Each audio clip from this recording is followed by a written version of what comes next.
జపాన్లో సంభవించిన వరుస భూకంపాల ఘటనపై యంగ్ టైగర్ ఎన్టీఆర్ తీవ్ర దిగ్భ్రాంతి వ్యక్తం చేశారు. కొత్త ఏడాదికి ప్రజలందరూ స్వాగతం పలుకుతోన్న వేళ జపాన్ ప్రజల గుండెల్లో ఒక్కసారిగా అలజడి మొదలైంది.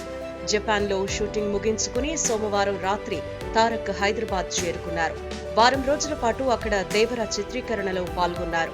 ఈ సినిమా చిత్రీకరించిన ప్రాంతంలో భూకంపం రావడం తన హృదయాన్ని కలిచివేసిందని, భూకంప ప్రభావిత ప్రాంతాల్లో ప్రజలు త్వరగా కోలుకోవాలని తారక్ ట్వీట్ చేశారు. జపాన్ నుంచి ఇవాళ ఇంటికొచ్చాను. అక్కడ భూకంపం గురించి తెలిసి షాక్ అయ్యాను. భూకంపం బారిన పడిన ప్రజల గురించి తలుచుకుంటే గుండె తరుక్కుపోతోంది. వాళ్ళు త్వరగా కోలుకోవాలని ఆశిస్తున్నాను. జపాన్ ప్రజలందరూ ధైర్యంగా ఉండండి అని ఎన్టీఆర్ ట్వీట్ చేశారు.